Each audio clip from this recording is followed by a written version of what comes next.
Well, listeners, welcome back to the podcast. I know it's been a little bit of time, and we're back to a solo podcast for this, at least this episode to go around. Last time we had a co-pilot with Sam here, but now it's back to yours truly. I think we have some new listeners out there. We've been advertising on Spotify. That took me a while actually to get that together because you can't advertise any other platform besides when you're on Spotify. So I had some mess ups in there and whatnot and redo. So if you're a new listener, we've been seeing different places pop up. Thank you for tuning in. There has been so much happening in aviation, just an abundance amount of stuff. Some really sad stuff, some really good stuff, and everything kind of in between that.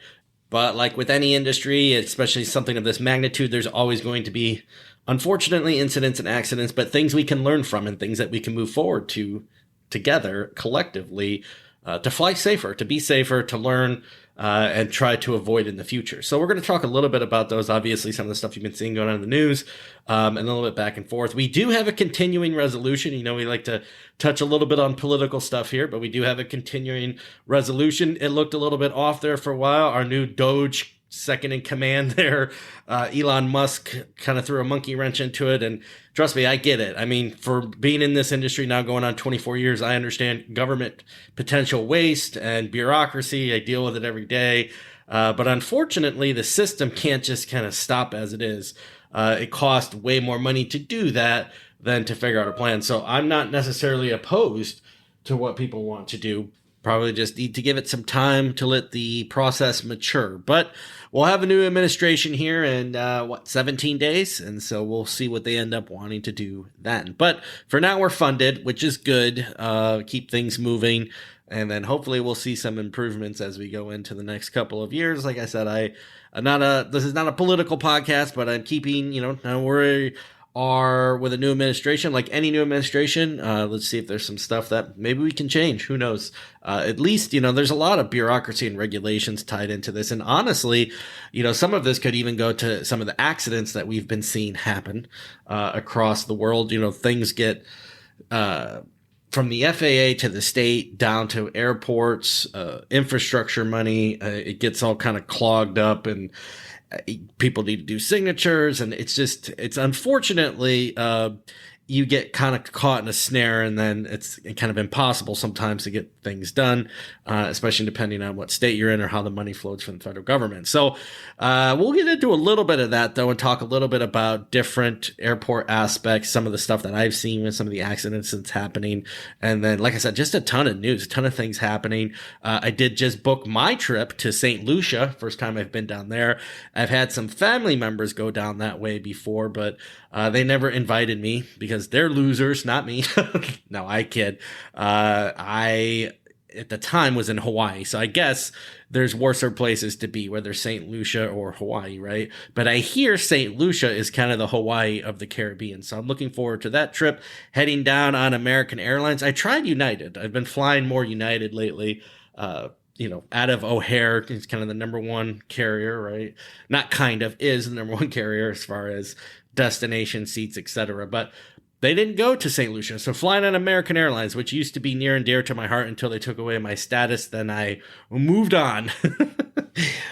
So as I said, there's so much going on. I'm sure when you guys just get on if you're not even into aviation, which you probably are a little bit because you're listening to this podcast, so I would assume you have some affinity towards aviation. I don't know what that is. Maybe a weird uncle that flies, or I don't know why I said weird uncle, but it would make sense, right? Some kind of like that old cartoon Tailspins. But if you have some affinity towards aviation, you might be looking at stuff online and find some of these accidents that don't get onto the main press. But there's been some big developments that even if you're not into aviation, I'm sure you've seen on your CNN, MSNBC, Fox News. Oh, what am I saying? Everybody gets their news from TikTok these days. So you've probably seen on TikTok that there is these accidents that are happening out there.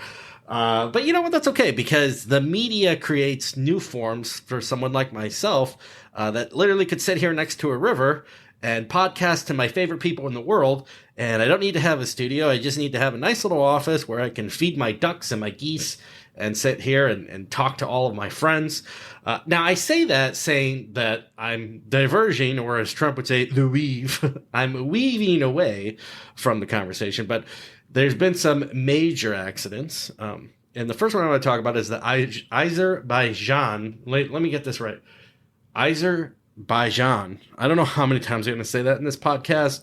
I might just stop there, but we'll see.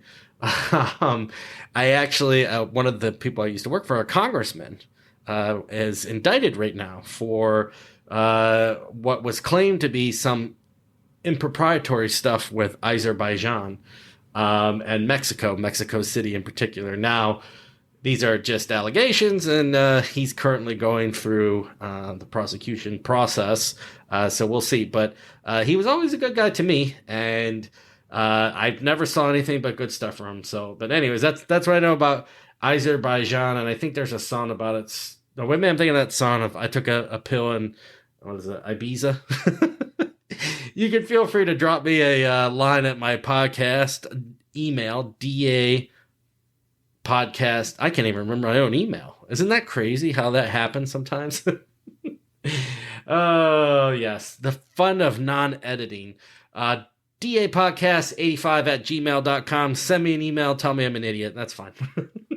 No, but Azerbaijan, so a country which, I'm pretty good with the globe. When I was younger, I had one of those Fisher-Price globes where you could fly around the country and zoom in on little white dots and see like the Egyptian pyramids over Egypt, or, potentially like the White House in Washington, D.C. or whatever. But I had to go back to my Fisher-Price globe just to see where Azerbaijan is, because I didn't really remember or know. And I knew it had to be close to Russia, considering some of the news reports that have come out recently. But for those of you that don't know, there was an Embraer 190 that had issues. And when I first saw these videos, I was messaging some of my friends online and, via text message and whatnot, people that are in the industry. And, they're kind of going back and forth on, hey, there's been this accident in Azerbaijan. What do you think happened? And so we started having these kind of conversations back and forth.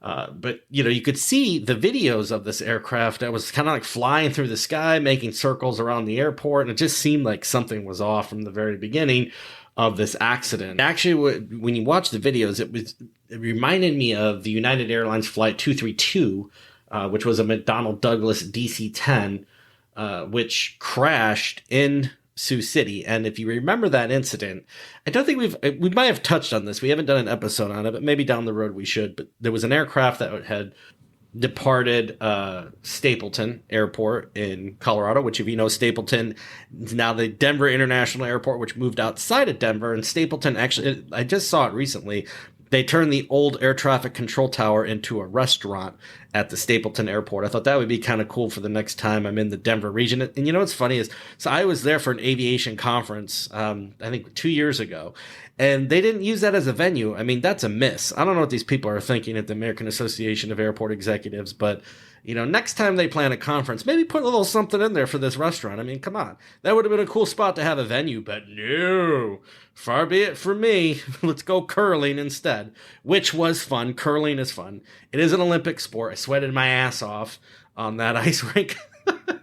But no, back to this. So the DC-10 took off out of Stapleton. It was going to Chicago O'Hare, eventually to Philadelphia. And the third engine, or I think it's a second engine, I apologize. Second engine, which is on the tail. A lot of people would think of it as the third is the way it looks. But it exploded in mid-flight, which caused a lot of hydraulic failures. And basically what ended up happening is the crew was using the power to try to guide the aircraft to Sioux City, Iowa. Sioux City, South Dakota, not Iowa. Sorry, South Dakota. Of course, I don't know if I've ever seen anybody listen to this podcast from South Dakota, so whatever. Kidding. But no, the aircraft departed, and it was going to Chicago and blew up. And it just so happened that Sioux City was in the right longitude and latitude for it to land. And the co-pilot, first officer, I think there was someone from the back who was deadheading, flying another crew member that helped to try to guide this aircraft. And Sioux City just happened to be somewhat lined up, but they couldn't turn the aircraft because there's all the hydraulic damage to the back of the plane. And so they were using the thrust of the engines to try to get it to go left and right.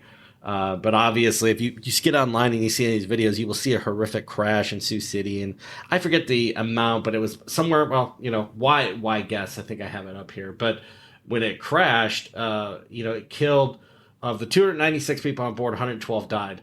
And you're trying to land this aircraft, and very similar to what we see with the Embraer 190. And so, when I first saw these images of this aircraft going around, and people were telling me, well, it looks like it has control, and then kind of the uncontrolled slam into the earth, really indicative that something happened there. And then there was the reports of a bird strike, and I had sent someone a picture of a bird with a machine gun, and I was like, if this is a bird strike, this was the bird. I mean, come on, there's things that happen in this world, but I highly doubt, from the way that the characteristics of this aircraft was flying, that it was a bird. But let's talk a little bit about the news story in itself and what happened to the aircraft. So this was Azerbaijan Airlines flight 8432, Aktu, name of the town, I'm probably butchering that. But it crashed, Embraer 190, flying, killed 38 people on the aircraft, and 29 survivors. And there's actually videos online of inside the aircraft as well as outside of kind of the incident unfolding. And so there's all these reports about the plane itself and what was happening and why, was it a bird strike? And that's what Russia said. Well, then it turns out, kind of the air defense system and the war in Ukraine, and where Azerbaijan is located close to Russia, there was these reports starting to come out that maybe the aircraft was shot at, which now seemed pretty much confirmed that the aircraft was shot. So now that it's kind of known, the Azerbaijan president said that the Azerbaijan airliner, which, we've talked about this a little bit before. So here in the United States, a lot of these airlines, not all of them are private companies. In other countries like Qatar and stuff, right, they are subsidized by the government. And Azerbaijan being a smaller country, you would imagine that, a state-run airline, maybe more like something you would see in like a North Korea or something, or like I said, like a Doha, Qatar Airways kind of probably makes more sense. But then there's all this disagreement about, private industry competing with other governments and these open sky agreements and all that stuff. But what the Azerbaijan president said is that what he can say in complete clarity is that the plane was shot down by Russia. They're not saying it was done intentionally, but it was done by accident. He's saying that, the Russian president he's demanding an apology, and that there needs to be compensation made to, the country, the airline, and also to the passengers and crews of this ill-fated flight that unfortunately seemed to be in the wrong place at the wrong time.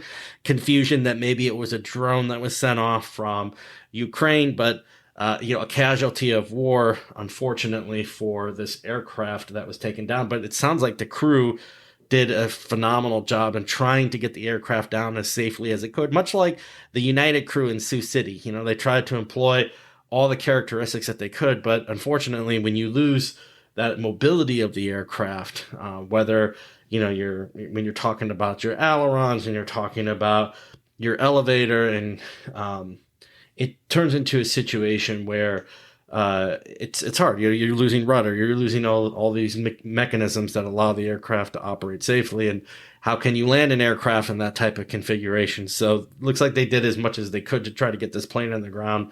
But they did end up surviving half the people on the plane, which is a feat within itself.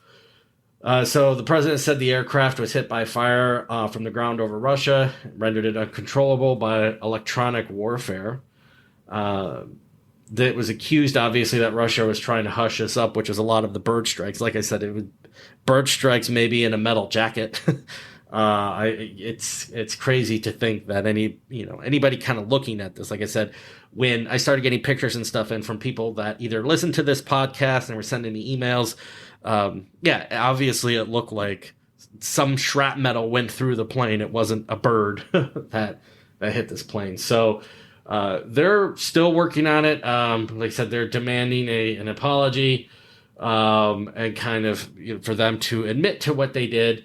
Russian President Vladimir Putin did apologize on Saturday. Putin called the crash a tragic incident, though stopped short of acknowledging Moscow's responsibility. He said the investigation of the crash was ongoing and that the final version will be known from the black boxes that will be opened at some point down the road. He noted Azerbaijan was always in favor of a group of international experts investigating the crash and had categorically refused Russia's suggestion that the Interstate Aviation Committee, which oversees civil aviation in the Commonwealth of Independent States, investigate it. It's no secret, it was written, that the organization consists mostly of Russian officials that are headed by Russian citizens. The factor of objectivity could not be fully ensured, was what was said by Azerbaijan's president. So it will be interesting to see how this continues to unfold. If you remember correctly, there was, and we touched on this on a podcast, not on a full episode, but there was the Malaysia Airlines Flight 17, which happened just after the Malaysia flight that disappeared in the ocean. So it was kind of along that same timeline, but it actually ended up getting shot down by a surface-to-air missile that was provided by Russia. All 298 people on board died. This is in the eastern area of Ukraine controlled by Moscow separatists. So, it's not the first time that there's been, unfortunately, one of these incidents. And we talked about, before, it's a 747 that inadvertently flew into Russian airspace and was shot down. So Russia has a history of shooting down aircraft. So in this case, all signs point to that's probably what happened here, but the investigation is ongoing. And I'm sure on this podcast, we'll be touching back onto it unless for some reason somebody puts isotopes in my coffee. Of course, we don't have that many listeners, and I don't see any downloads coming from that region of the world, so maybe they'll never hear of it. But you never know when the Russian state's going to get fed up with someone and come after you. That just seems to be the way that it goes. Just on one final note with the Azerbaijan aircraft, they have suspended service to several Russian cities while the investigation is ongoing. Part of this is the Azerbaijan State Civil Aviation Authority says that this is kind of a standard procedure as the process is being reviewed in the preliminary crash of the Embraer 190. So it'll be interesting to see, how relationships between Azerbaijan and Russia continue to unfold as they review these accident and what happened here and potentially what, the outcome of that will be. Who knows? But like I said, we'll keep our eye on it and mention it in future podcasts for potential further conversation as things develop here. Now on to the other big story that happened. It was a Boeing aircraft this time, Boeing 737-800 that crashed, unfortunately, in South Korea. And you've probably seen these videos online of it coming back and coming down the runway to make a landing and then hitting an embankment at the end of the runway and exploding. So Jeju Air Flight 7C-2216 from Bangkok was carrying 175 passengers and 6 crew members. And this was in Moon County, which is the country of South Korea's southwestern tip, 9 a.m. local time there. Footage of the crash showed the South Korean aircraft, like I had said, running into an embankment and erupting into a fireball. Neither the back nor the front landing gear was visible.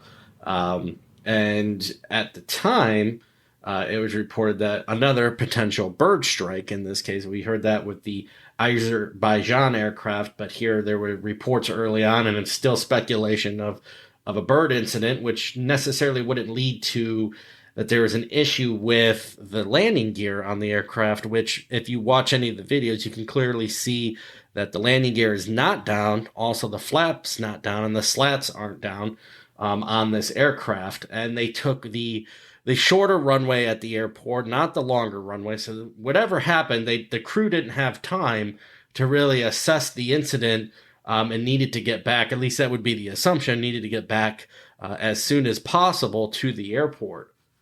The pilot reported an emergency over ATC, made a declaration of a go-around due to a bird strike. And so there was a mayday, mayday, mayday 3 times and used the term bird strike and go-around. The transport ministry in South Korea said the control tower had warned the pilot of birds in the area shortly before the pilot reported a bird strike and declared the mayday. The pilot had asked to land in the opposite direction, the ministry said, clarifying comments made Sunday that the control tower had instructed the pilot to change course shortly after he declared a mayday. The landing attempt occurred about 2 minutes after the Mayday call, according to the ministry. Now, we've talked a lot about on this podcast about Boeing, but the 737-800 has really a tremendous safety record. It's one of the most widely used aircraft in the world. What we've talked about before really centered around the newer version of the 737, the 737 MAX, which, we've talked about multiple crashes that have happened there, like Ethiopian Airways. And Boeing's strike was just resolved and production resumed, but the stock obviously took a plummet. I think it lost something in the value of $6 billion after this news broke. And then there was a subsequent 737-800 on the same airline that had an issue with its landing gear just the following day. And so obviously these reports running around all over the news caused, jitters within the stock market and the stock to go down in price. So it just seems like Boeing, one after another, is having these very public displays that are causing major issues and ripples throughout that country. It says it's unclear whether the undercarriage collapsed or on landing or whether the undercarriage was not deployed at all. It's hard to say when you watch the videos. Like I said, it looks like nothing had been deployed on this aircraft to try to slow it down. So through my pilot training, the one thing that was always taught to me is, if you're taking off and you have an engine failure, if you're 1,000 feet or above, you attempt to make a return to the airport. If you're 1,000 feet and below, you look for as clear of a spot to land as possible outside of the airport. Like I said here, there was the announcement made and then a return to the airport, landing in the opposite direction, landing with what appears to not be flaps, slats, or landing gear extended down the runway. This runway itself here at the Moon Airport has a runway that is 9,200 feet long, but it was shortened from construction, which is allowable. If you're doing construction, you can actually have a displaced threshold and do construction on a runway. So in this case, they actually lost 1,000 feet, bringing it to 8,200 feet, which isn't short. However, though, it's also not that long of a runway. The 737-800 could land on 8,200 feet easily. If you look at like the Midway Airport in Chicago, you're looking around, I think I had to pull it up. Actually, you know what? I think I have it right here because I was just looking. The Midway Airport is actually closing runway 13 left and 31 right. It's a permanent closure. I got a notification in the mail the other day from the FAA that the precision approach path indicators, the PAPIs, were being decommissioned on that runway because the runway is being decommissioned. Surprisingly enough, there's been really no fanfare around that conversation at Midway. Midway is a very densely locked-in airport, and there's always been speculation of Southwest Airlines trying to expand. And if you look at the chart supplement for this airport, you can see that runway 13 left and the 31 right. That particular runway being closed would allow for the terminal to expand if that's what they were going to do. So be curious to see how that happens. But I digress there to get back to the point that, so in Midway's case, the longest runway is 6,552 feet. And if you know anything about Midway, it is a predominantly Southwest carrier airport. Southwest, as you know, from Herb Keller days, as our previous podcast, they fly exclusively the Boeing 737 aircraft. So I guarantee you, probably as we're talking right now, and when you're listening to this, there's probably a 737-800 on landing for Midway. So obviously here, with this airport in South Korea, the Moon Airport, having a runway that is 8,200 feet should be well within an aircraft landing. And even when you talk about a gear up landing scenario, that's not necessarily something that's unsurvivable as well. We've all seen the videos before of aircraft having a belly landing, ARF, aircraft rescue firefighting, standing by, passengers getting off. But obviously in this case, it went really wrong. And we'll talk a little bit about the airport configuration here in a minute, but we just get back to the aircraft here for a little bit to talk about the 737-800 and particularly this incident in aircraft. Now, obviously, an investigation's ongoing, so all of this is speculation. But what we do know is the aircraft took off. The pilots made a mayday.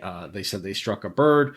And 5 minutes later, they did their fatal landing, which wouldn't give them enough time, really, to assess the situation, as we talked about just couple of seconds ago, gear up landing isn't necessarily a scenario where people are going to die. There's a lot of scenarios where an aircraft can come down easily, but in this case, if you would have to think that they were in a situation where they rushed back, but you also can't rule out pilot error, and like, again, speculation, but taking the time to come back and not performing any of these functions. Bird strike itself shouldn't cause a scenario in a 737-800 where they wouldn't be able to put down the landing gear or the flaps or the slats. So you have to wonder what would happen there that would be so catastrophic beyond a bird strike that would cause the aircraft not to be able to do this.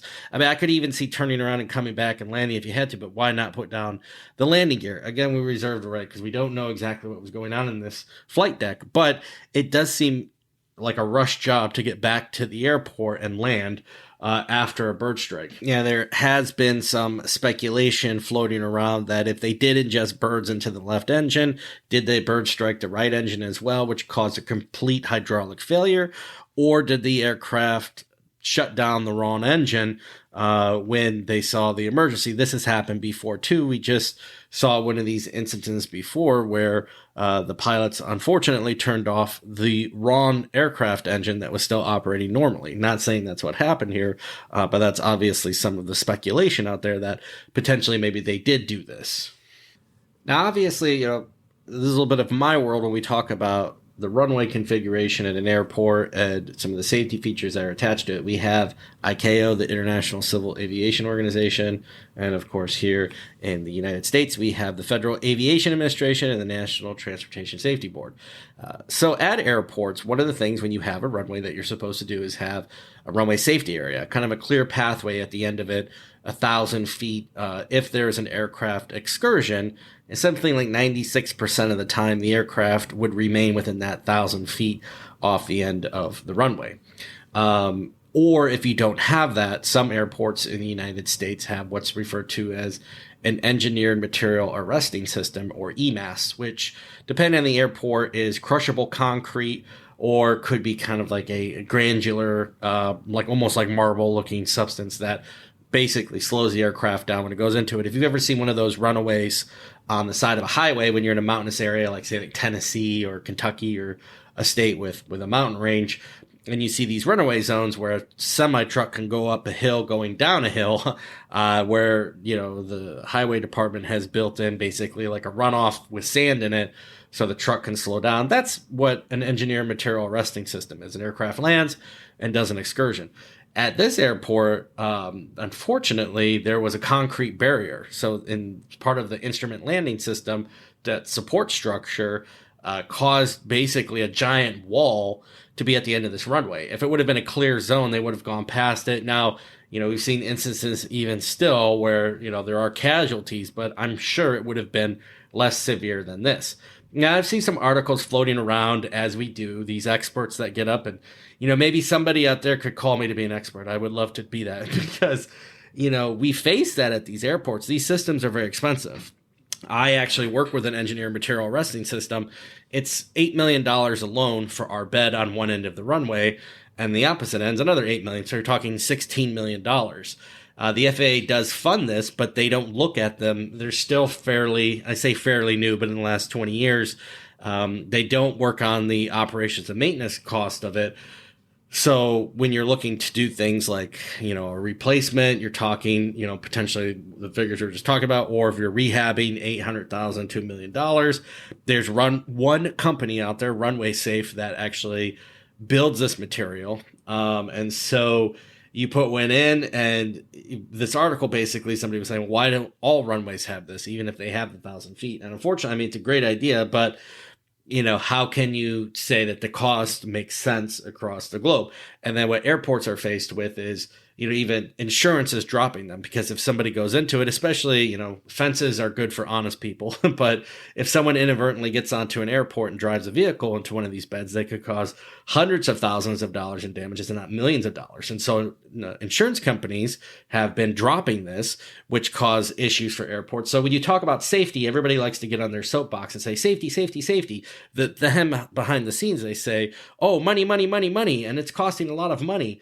And so it's unfortunate, but you run into these situations where there's a lot of really good safety aspects. But regardless of like EMAS and what's happening in the market there, and I will get on my soapbox about that like I just did, because it is frustrating when you have a safety apparatus like this and then you get dropped from your insurance provider after 7 years with them, after kind of just a whim of whatever, we're not going to insure it anymore. That's frustrating, but that's insurance companies for you. We all pay it, and then when you need them, well, where are they at? So with that being said, in this case, if they would have had at least the clear zone past it and not a giant concrete barrier, we could have seen potential life-saving measures there that could have at least created a scenario where more people were survivable on this crash. I think all but 2 passengers perished on this plane, which is just horrific. And it really comes back to the airport operator. I don't know in South Korea what their standards are. I'll say here in the United States, anything in that area, like an instrument landing system, would need to have a frangible base, not above 3 inches. So if they did run into a light post or something, it would break away. So there's very strict guidelines in the United States on what can and can't be in the safety areas. It almost seems like, out of everything that happened, and we talked about the crew and stuff, can't necessarily at this point, without the investigation moving forward, speak to what exactly happened to them in that flight deck. But I'm sure they weren't thinking there was a giant, basically, barrier sitting at the end of the runway that they were going to crash into. I know when I fly and I land here in the United States, you always, at least if you're going to a public use airport, you have in the back of your mind that airport operator, under regulations from the federal government, are doing what they're supposed to be doing. And if you have an unfortunate incident like an excursion, there may be some damage to the aircraft, but at least it would be survivable. So that's really unfortunate here.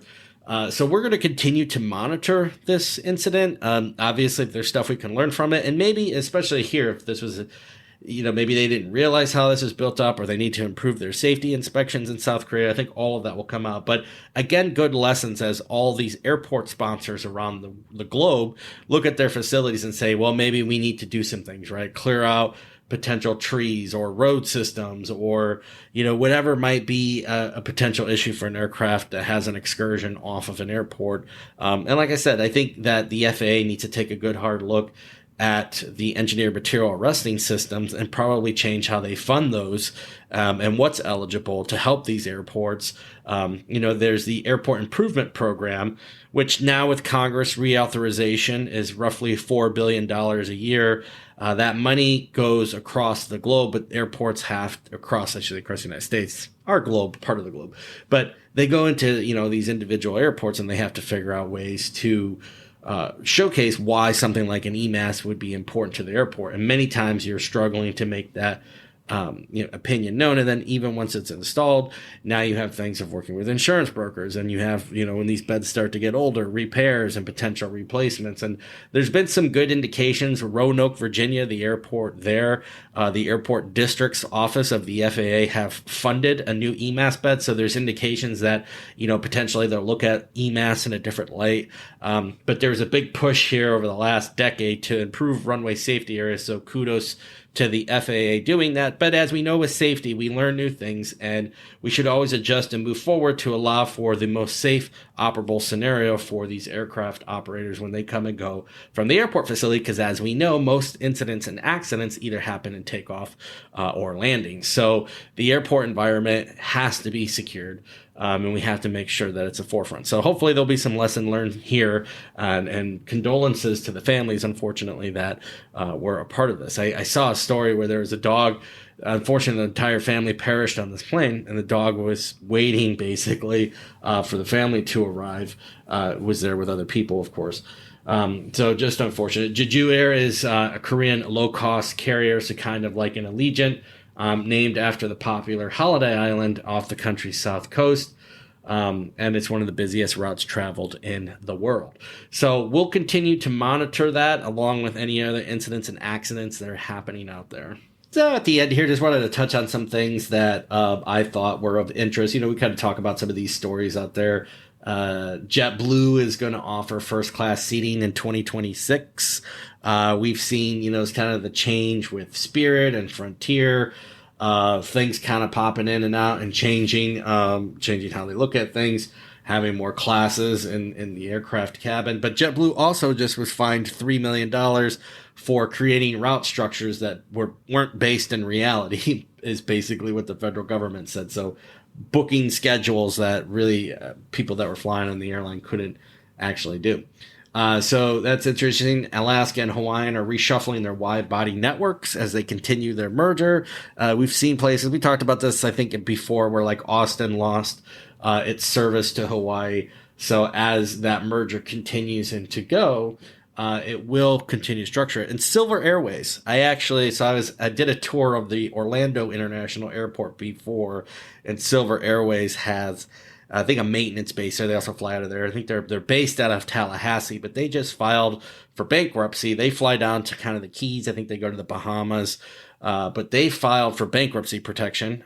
So we've been seeing a lot more of that pop up recently, where these conversations are happening. Some indicators, and especially the air carrier market, about what's happening. And it will be interesting to see. One of the potential new nominations for the FAA administrator, now that Michael Whitaker is stepping down, is the JSX CEO, Alex Wilcox, which will be interesting because we've talked about this before, but there are different regulations that aircraft operators fly under the Federal Aviation Regulation Manual. Air carriers like United, American, Delta, they fly under what's referred to as 121. Charter operators like NetJets, FlexJets, they fly under 135. And JSX flies, and other operators fly under what's referred to as Part 380. And that was a big hub about trying to get rid of it. The airlines, the 121 carriers, were saying they were skirting security.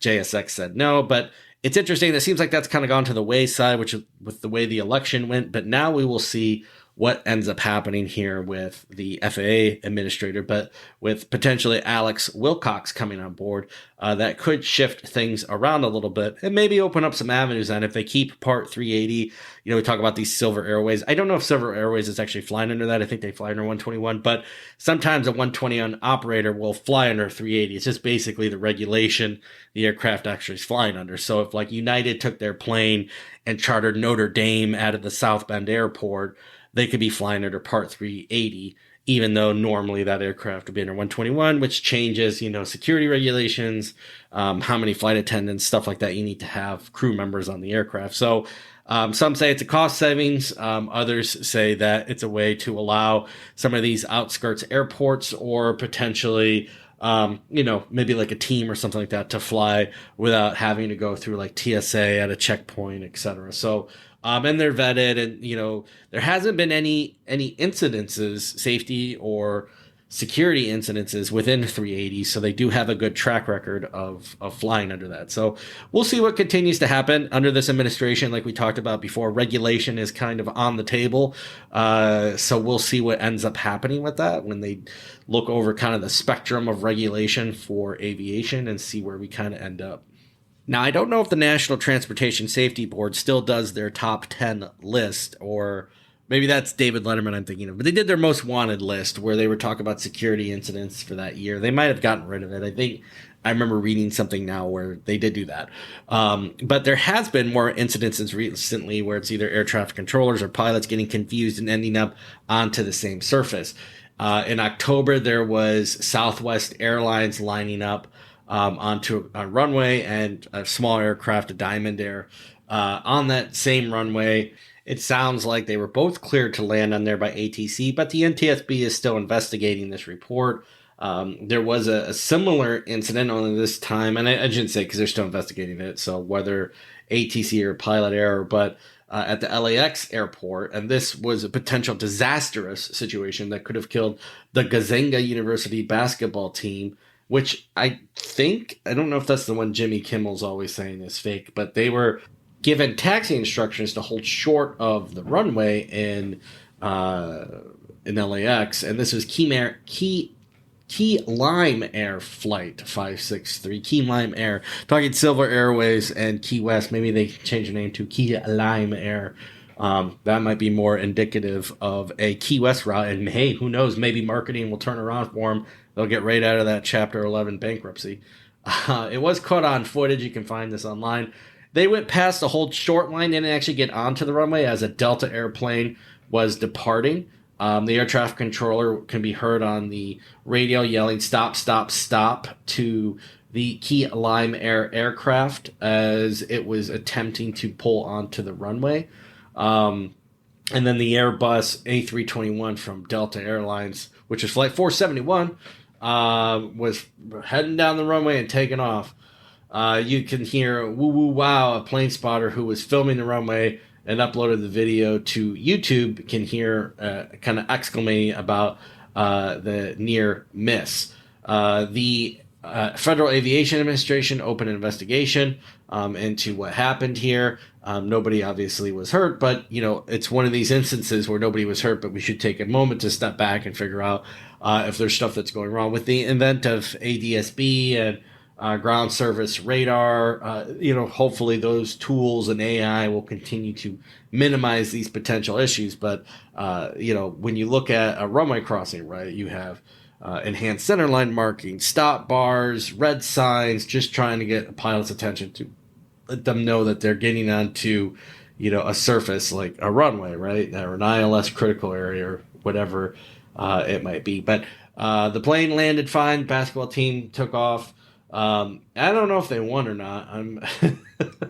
It's possible. Let's hope after this event that they won their basketball game. So as we're now into 2025 and we're moving along with the podcast, it was kind of a somber year in 2024. It was the deadliest year for commercial aviation in 6 years. Unfortunately, as we talked about, all those accidents really coming outside of the United States, but still for what's referred to as commercial aviation. So let's hope, 2025 will be a better year for safety. That's the whole idea, right, as you continue to improve. But I do want to end on a kind of like a higher level note. We've talked about a lot of, accidents and incidents, which is a lot of the podcast. And, those are things that happen. And like I said, I think even for myself, when I review this, it always gives me kind of a second thought when I go flying to make sure that I'm, double checking everything that I'm doing and making sure that I have the ability to return to the ground and get up again a different day. So as we move into 2025, let's hope for a better year. But like I said, I did want to end on a high story here. Authorities at the Paris airport, Charles de Gaulle, which vies for the number one spot in Europe for the busiest airport between that and Amsterdam Schiphol, had to close 2 of its runways for a escaped dog that was running loose around the airport for 9 days. The dog, though, was captured, and I mean rescued, but captured, rescued, not harmed. Amalka is the dog's name. Amalka, probably butchering that, but was reunited with its owner, who flew in on Air France from Vienna. And unfortunately, we talked about this before with the Chihuahua at the Atlanta airport that was running loose, and I have a friend actually that works at the airport there that was a 22-day ordeal. But in this case, Malka and her owner were reunited, and everybody's happy and moving on, and the airport's open and running. So there's our feel-good story for the podcast after we talk about, unfortunately, deadly incidences and other things that happen in our industry. But as usual, I am always here. Drop me a line at dapodcast85@gmail.com. Listen to us on any of your listening platforms. Of course, I'm saying that now, but you're probably listening to us. I don't know.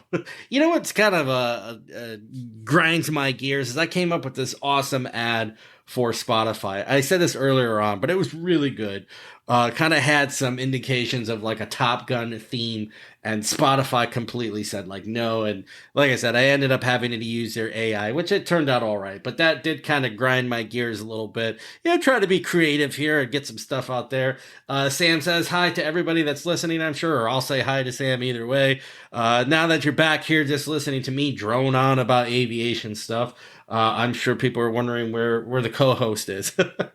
But they're out doing more important and real stuff. Here, we just kind of sit and I talk about geese and ducks and everything that I love about aviation. So, and my backyard as well. But feel free to drop me a line. Like I said, I try to work on these. I got a day job, so this is just fun for me and hopefully fun for you. But as always, thank you for listening. Like I said, shoot us an email anytime you want. Get on the website, buy a podcast sticker if you're so interested. We do sell those on our website for $5 each. We'll pass it along to you in the mail. And until next time, my friends, we'll see you down the runway.